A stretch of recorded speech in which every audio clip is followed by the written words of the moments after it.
Welcome to Cox Connections, a link between you, our customers, and what's happening in the community we share. I'm Kim Stanley, Vice President of Operations for Cox Roanoke. The Virginia Explorer Park is up and running but has not yet reached its full potential. The Virginia Recreational Facilities Authority is in the planning stages of the park's future. More on how you can help with that process too. Here to give us an update are Casey Bratton, Chairman of the Virginia Recreational Facilities Authority, and Debbie Pitts, Executive Director, Virginia Recreational Facilities Authority. Thank you both for being here. Thank you. Thank you, Kim. So a lot of things going on at the Explorer Park. There are, a lot of people think that Explorer Park closed, and it's exciting to be here today to share with you and the community that Explorer Park indeed is open. Parts of it are closed, but most of it is open. The Blue Ridge Parkway Visitor Center is operating May through October, 7 days a week, 9 to 5. Okay. And if visitors, it's primarily designed to serve our tourists coming through on the Blue Ridge Parkway, but people within the region should make a trip over there. We've got two great exhibit galleries, one on the history of the Roanoke region and one on the history of the Blue Ridge Parkway. Theater with a film on the Blue Ridge Parkway and a great little gift shop.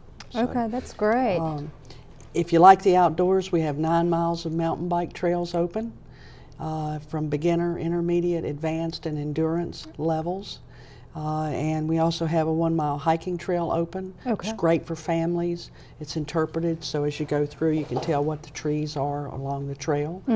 And we also have 1 mile of river walk open along the Roanoke River, and also access there to put in canoes, kayaks, and for great fishing. Okay. So And all year these things are open? everything's open all year except the visitor center, and it opens seasonally, Okay. May through October. Okay.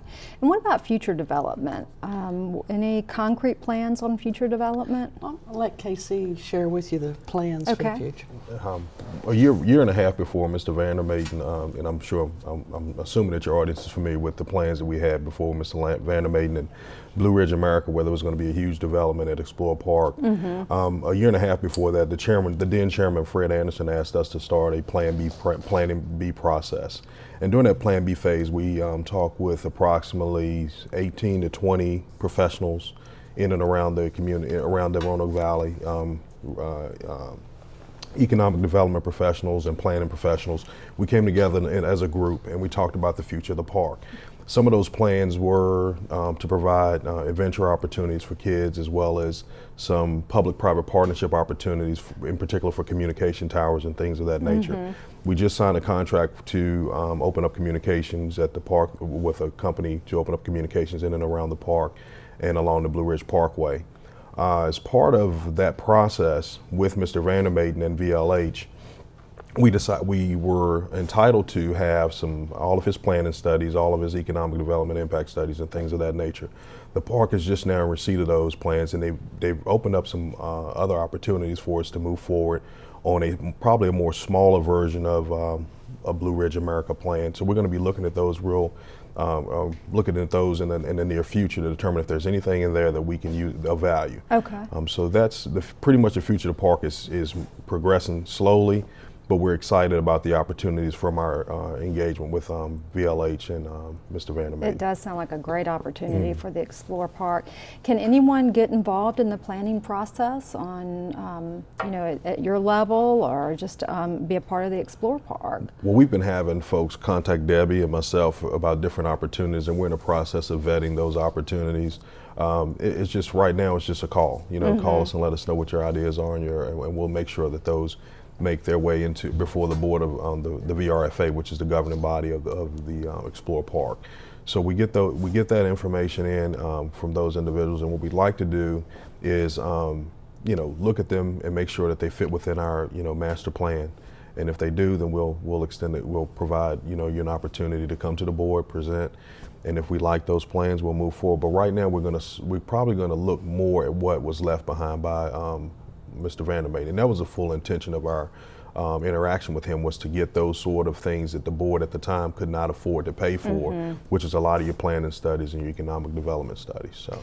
Well, speaking of paying for, I mean, it's very tough right now for everyone with budgets, with the economy where it is. You know, do you guys take assistance from the private, public sector, or, you know, any budget needs that you have? Absolutely. Can I answer that You one? can answer that one. Absolutely. We are very fortunate right now. We have a volunteer force of about 12 folks, and I'd like to grow that volunteer force. They're providing security services at the park, maintenance, cleaning up flower beds and landscaping and that type of thing. So yes, we definitely are looking for volunteers. We are also looking for donations. Right now I'm looking at trying to reopen the Mount Union Church, which was very popular with individuals in the community for weddings, also for theater and lecture type of programs. So we're going to need some support both in materials and funding to do that. And for people to get in touch with us, if they'll go to our website, explorepark.org, and there's contact information on there to contact me directly. Okay. By email or by phone. And I wanted to share a couple of ideas. Some of the things that we found through our Plan B process are that campgrounds are greatly needed in this area. A small lodge, RV camping, and also the adventure arena, ropes courses, bike skills training areas. So we want to capitalize on what we already have. Tremendous resource at Explore Park, 1,100 acres, 2 miles of river frontage, and lots of things already there, infrastructure in place. We just need to work with partners and make private business opportunities available. Great. To get it open. Well, good. It just sounds very exciting. I tell you, a lot going on. I don't think we realize how much there is to offer at the Explore Park. And I applaud you for all your efforts. Casey, I applaud you for your efforts from a strategic viewpoint. And it sounds like we're going to see a lot more from the Explore Park. And our viewers can go to the website and look at opportunities for monetary or even for volunteering. Yes. All right. Debbie, Casey, it was good to see you. Thanks for joining the show. Thank you, Kim. Thank you. Still to come, the Roanoke Valley chapter of the American Red Cross is preparing to reach a milestone. Find out more after the break.